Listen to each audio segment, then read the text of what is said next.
Hey everyone, welcome back to the newly branded Putting Bricks to Work podcast. My name is John Jung, and I'm the co-founder of Brickwork. We help educate you on city zoning that unlocks building housing from apartments, single-family homes, and ADUs. We're currently experiencing a housing shortage, and I'm going to be featuring everyone in this vast ecosystem that has a role to play and the ones pushing innovation. Excited to delve into conversations and highlight what can be potential solutions. Please subscribe and let's get right to it. Hey everyone, welcome back to the newly branded Putting Bricks to Work podcast. My name is John Jung. I'm the co-founder of Brickwork, and Happy New Year. This is our first podcast for 2023, and I wanted to welcome Thomas Park from Reitium. Hey, Thomas. Hey, John. Nice to meet you. Nice to see you again. Yeah, Happy New Year. Happy New Year. And so, let's get right into it.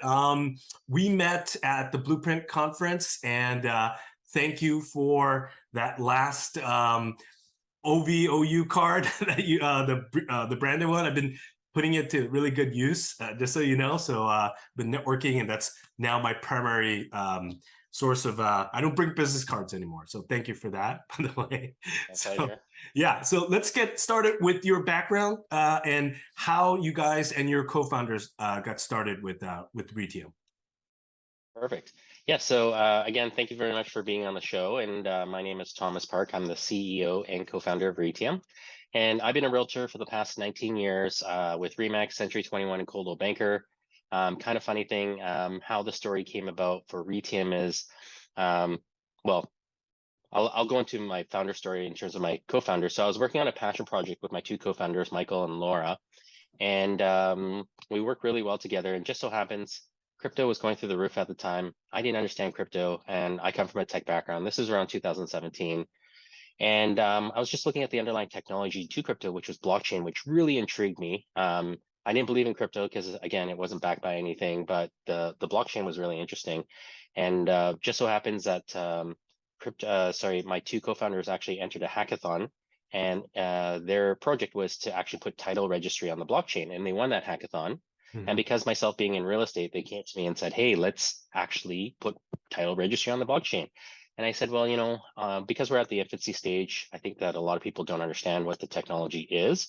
And, it'll take governments a long time, decades, to actually do this kind of thing. So just so happens that year, I had made $1 million fixing, flipping, and reselling 2 properties for one of my clients, my affluent clients, in a calendar year.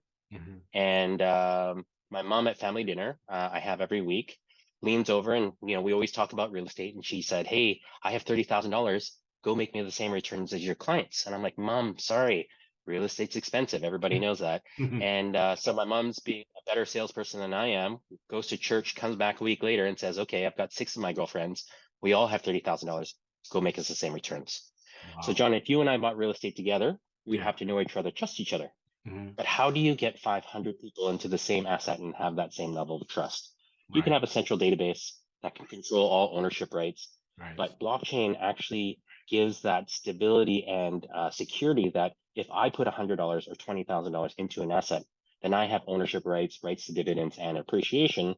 So when talking to Michael and Laura, my two co-founders, we said, okay, well, how can we use this new innovative technology to democratize real estate investing and make it accessible to everybody? And then that's how we came up with the idea of Reitium. And we raised some capital. And those 6 ladies that were going to invest into the property actually invested into my startup.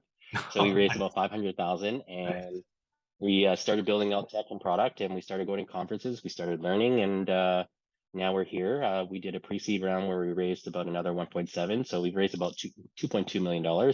We have a fully functional product now. Awesome. Great. And I want to get into a specific use case. So, can you provide an example? Well, actually, before that, let me back up. So, okay, I completely forgot. Regulation is going to be key. And I think you were very poignant and prescient when you had mentioned that it's going to take governments decades. And even now, we know what's going on where there isn't any meaningful regulation right now in cryptocurrency, which is what some have pointed to as a cause of what's going on with Celsius and all, and obviously SBF and all that. So and FTX is that if there was guidance from the government, then it would kind of help in that regard. So can you talk to us about what is the landscape of kind of regulation both on a federal and a state level? Great, You great guys question. engage So, with that. so when we actually started, so our platform, what we did is that we built a real estate investment platform allowing anybody to invest into income producing properties Yeah. and share the rental income and appreciation to fractional ownership. Right. But what we quickly realized right off the bat, we were selling a security. We're selling shares within a corporation that owns the asset. So, Right. John, if you actually put $100 in, we actually have to look at it from the security side. You're not just buying real estate, you're actually buying shares within a corporation. Right. And that actually kind of put a hiccup into our development plans for democratizing real estate investing. But what we did is that we built a compliance engine to make sure that every investment is compliant with all security regulations, starting in Canada. We're a Canadian based company, Right. and soon to be in the United States. So our compliance engine will determine if you're a retail eligible or accredited investor. We make it super simple. We actually treat everybody as a retail investor. So documentation, we still do KYC, know your customer, AML, and then basically we ask you some additional questions with risk acknowledgement. Mm-hmm. And then you can connect your bank account. We take no crypto. It's all about connecting your bank account. In Canada, we cannot accept credit cards as an investment either. So we can only connect your bank account. In the United States, we can. But at the end of the day, we wanted to make sure that if you now then said, I make more than $107,000 per year and I'm an accredited investor, Right. we're going to go into suitability, net financial assets, determine on how much you can invest in a calendar year. So our compliance engine is very, very robust. And going back to your question about, the national, like the federal level or the state level, we're more focusing actually on the federal level. Mm-hmm. So we use the instruments that are available to us in the United States and in Canada, but let's talk about the United States. Mm-hmm. But we'll use the Reg CF, so regulation crowdfunding, which will allow us to raise up to $5 million through non-accredited investors. Mm-hmm. And then we max them out at $2,200. Mm-hmm. If they declare that they are accredited, we will then ask them for more information to prove that so they can make a larger investment. Got it. But the Jobs Act allows us to do that. But if now we can actually do bigger investments, which would be more than $5 million, we can go through the accrediteds and use a regulation D or Reg A plus if we want to take international investors. Right. But our platform digitizes that whole entire process, making every investment or every asset owner that wants to raise capital on our platform, all their deals are going to be compliant. And then we digitize the share structure that attaches all their information, which is their KYC, AML, subdocs, when they paid, how they paid, accreditation status, so that every trade is going to be compliant. Awesome. And I guess I want to get into the point of some specific use cases. So are we talking about syndication for GPs at all levels, I guess, right? So it could be they're looking at fix and flip, like you had mentioned previously, or value add. It could be in the single family space, multifamily, commercial in general, industrial, self-storage, you name it, right? So it's essentially a platform to help, I guess, connect GPs and LPs, right? In currently, it's being done with crowdfunding. There are others in the space that are doing this, but they're not doing this utilizing blockchain technology, right? So can you share like a specific use case that this is really helpful for, and why blockchain, and why is it more secure than what currently is available on the market? Very good question. So there are competitors. It's the largest asset class in the world. It's a $280 trillion market. The US housing market was worth $43 trillion. Wow.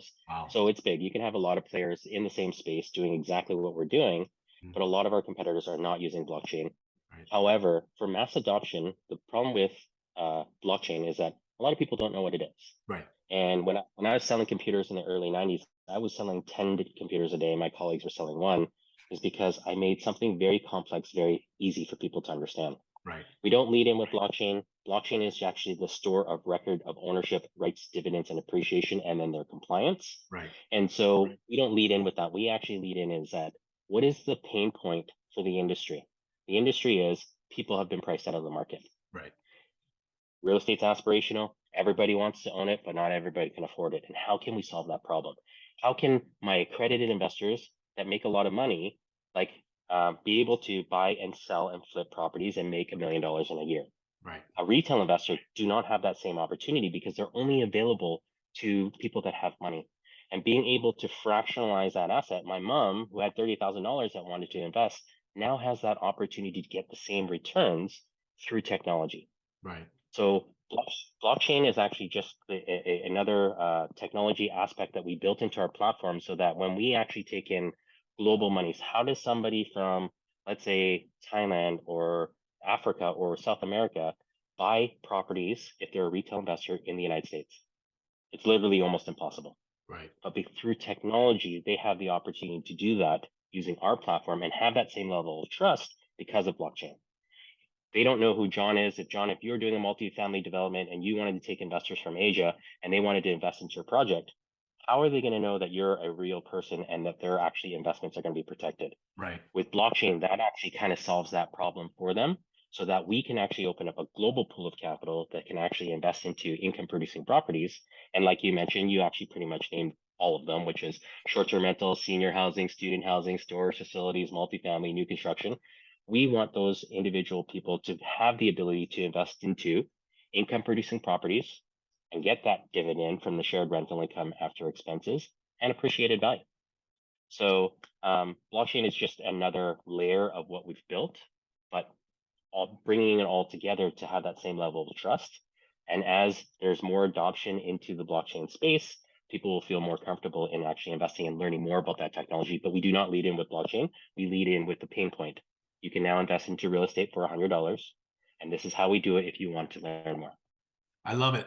And when we met at the Blueprint conference, I remember what you said too was, there's others right now that are actually providing NFTs, right? As that, as the portion or the share or of the real estate you're investing. And I like you're doing it this way because you're right. I think the point that you had made is right now even the government hasn't caught up with regulation, and there's still all of this kind of negativity going around and all this fraud going around. So like, how do you then still take advantage of blockchain, which again, I'm glad you don't lead in with, but just for the audience, just so you know, it's just immutable records. It's just like a solid way of understanding that, well, once you own something and it's on the blockchain, it's there forever, right? And so that's the portion that you're using, but then everything else is still within what real estate operators, developers, investors are used to, right? So it's kind of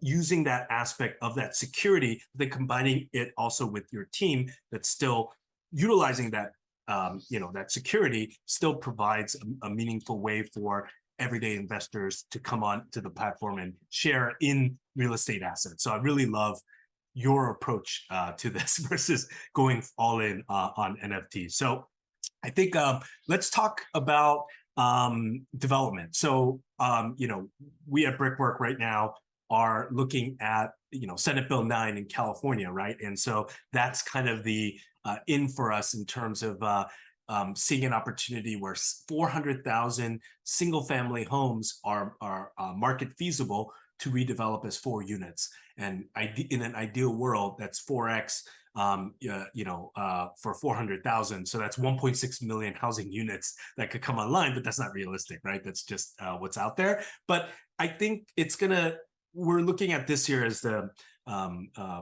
year that a lot of people are going to start to adopt this, and we're in the front part of this. So will this work also for build to rent strategies, development, single family? So essentially, if we say Brickwork come on to Reitium and we're clients and we have a project to start off with, and that could scale to multiple projects that we're raising investment for, we could essentially go on there and start to market these projects, right? So it is open for developers of all asset classes, as long as we check the box for, we have an entity, I'm sure, again, like you had mentioned, KYC, we have to go through all those checks to ensure even us to get the okay from you guys to offer this investment. And then obviously you're doing your checks with the investors as well. So is this something that is possible? If you could talk to us about kind of development opportunities on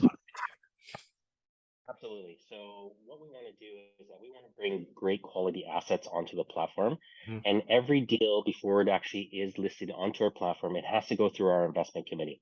Cool.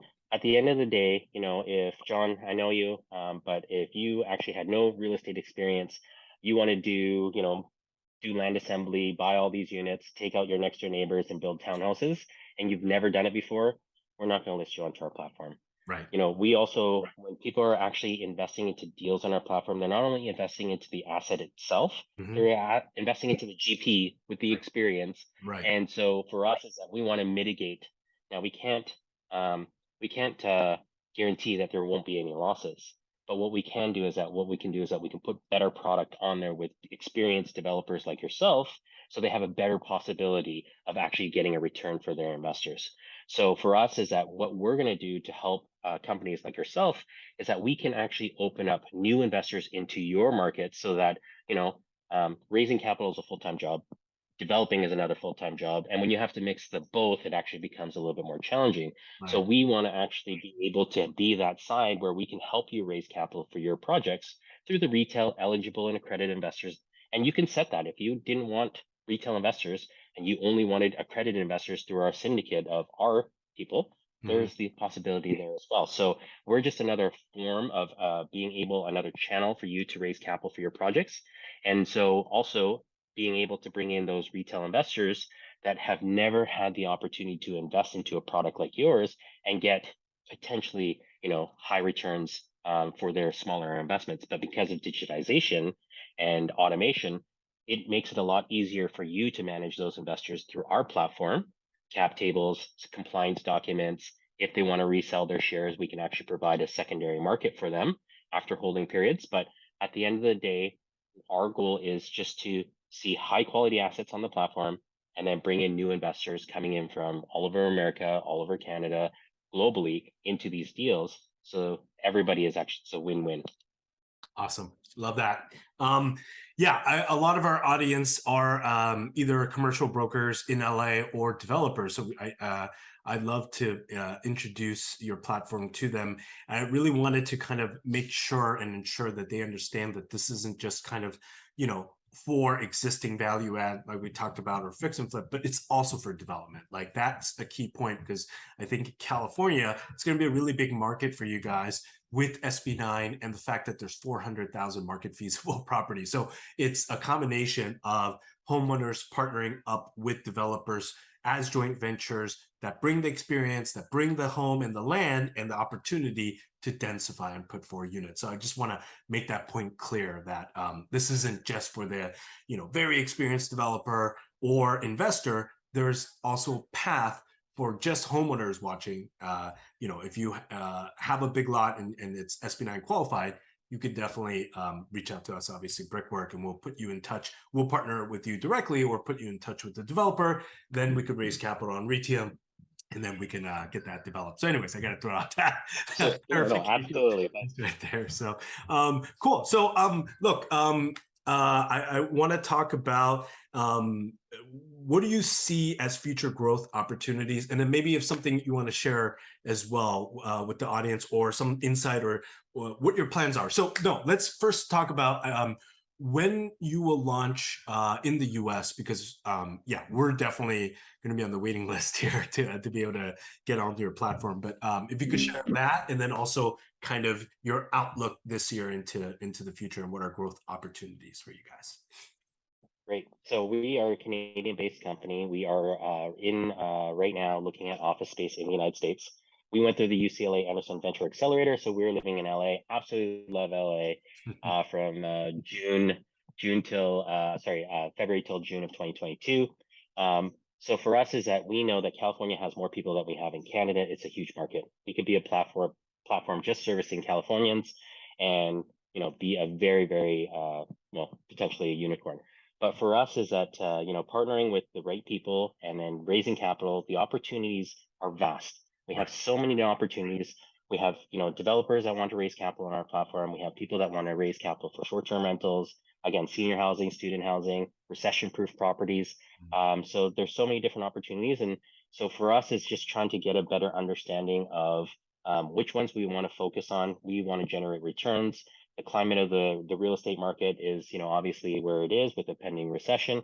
I Yeah. think that, for investors, we want to look at the properties that do have and can provide value. Mhm. And I think those are the opportunities. This new regulation that you have in California, I think is a huge opportunity. And so to be partnered with the right people, with the right developers, to find out, if the land is available to, do a fourplex on those parcels, I think that that's the opportunity right now in California. And so we can partner with you guys and be able to open that market up and then bring our investors to get those returns and participate. So, having somebody like my mom being able to get double-digit returns or, That's awesome. high, single digit, whatever it is, Yeah. that is my path, and that's what we want to do. And we're helping developers raise capital for their projects as well. So it's again a win-win. And so to be able to find trusted partners like yourselves, we're super excited to be working with you guys. Yeah. Awesome. Awesome. And yeah, I think just to touch upon this environment, yeah, understood, rising inflation, rising interest, but I have meetings all the time and with potential, homeowners and developers that want to partner with us for SB9. And every time this kind of topic comes up, we always say, well, interest rates will go down eventually, right? And this moment in time, this perfect storm opportunity of a haircut. It's not a crash, right? I don't think you even agree that there's going to be a significant crash, but a haircut, right? A discount, right? Like 10, 15, potentially 20%. It's neighborhood specific. But this moment in time to get this short haircut or discount is now, right? So, like in the future, when things are booming again, it's going to rise again. So you're not going to have an opportunity to buy something right now at this with this discount but the interest rate that you do lock in for now, whether it's bridge debt or construction or what have you, will go down and you could always refi in the future. So I'm always trying to push that perspective to people that right now is the best time to start to redevelop property and redevelop them for rentals because rents are still projected to go up 2024 2025, and that's just a byproduct of inventory, of not enough inventory with demand. So Well, the other component to that is, John, is that our platform can raise debt. So instead of the banks actually making the money, it's actually the individual consumers that can be making the money, investing oh, into debt for your projects. right. So there's so many different facets. Like our platform is agnostic to industry. We're focused on real estate. I come from a real estate background. Right. A lot of our advisors are realtors, mortgage brokers, financial planners, builders, and Awesome. working with a lot of new construction. So we understand that market. But our platform, and we've been approached for people to use it for fractionalizing art, diamonds, luxury watches, Yeah, luxury cars. But we're hyper focused to real estate, and now there are opportunities there, and debt is actually a major component where instead of getting the high rates that you're getting from the banks, let the consumers actually make those returns as well. So there's so many, like I said, so many different opportunities that can I happen love on our it. platform, and so those are other opportunities that we can explore as well. Well, look, I can't wait for you guys to actually launch. So I think we're definitely going to be in line. Hopefully, a lot of our viewers are also, and I'm pretty sure they will be in line. So I'm going to include all of Thomas's information, email, website in the show notes. Thomas, thank you so much for being on. We got to set up some time when you're back in LA for Korean barbecue, or just 100%. yeah. So I'm sorry I missed you last year, but yeah, I definitely know some good spots maybe that you, you haven't gone to yet. So love to do Amazing. that. Well, thank you guys again. Thank you, Thomas, and please stay tuned for more episodes. We're definitely going to lead out this year with value to you as the viewer, to introduce you to a lot of maybe prop tech startups and companies that you have not heard of that need to be on a radar as a realtor, as a developer, and investor. So thank you so much. Thank you very much, everyone. Thanks, John. Okay, we'll edit it there. Good. That was awesome. So short and sweet, Oh, that's right? good. Yeah. I don't like going through too long conversations, but I still want you to present your value and you're so well spoken. So it's not like pulling teeth, Oh, okay. sometimes, yeah, it's always just like awkward. Sometimes bringing a realtor and realtor is like, where do I stare? Do I stare at the camera? Do I stare at you? So I've had those interviews before where they're like, all right, I'm just gonna keep switching off. All right. So I feel Yeah, yeah. that's so funny. But yeah, this is great. When do you think it's gonna be ready and up? So we are gonna edit this. I'm gonna send it to the editor today. They do a 2-day turn time, but it's always a rough draft. We like to add edits to it, so probably by Wednesday, I'll have the fully edited. I'll send you the raw, and then if you want, I'll send you the edited. You guys could brand it on your own as well and share it on your social. So definitely, Amazing. yeah. That's So awesome, man. Yeah, when I'm in LA, I'll give you a ring and let's go. Definitely, when you say Korean, I'm like, yeah, I'm all about it. I got this one spot I've saved. Every time I bring people there, they're like, "Oh my god, this is a really good spot," and I'll take you there. They dry Awesome. age their beef. It's in Chapman Oh, Court. It's called Mun MUN Steakhouse. I don't know if you've been uh-huh. there or heard of it, but No. oh man, it's like a West Hollywood kind of dark, bar-y, modern theme with dry Yeah. aged beef, essentially. So. Oh, amazing. Yeah, let's do it. Awesome. Awesome. All right. Okay, Well, cool. thanks, Thomas. Have a good weekend, and I'll send you this. Yeah, you too. Cool. Thanks, man. Bye. Take care. Thanks, John. Bye. Bye.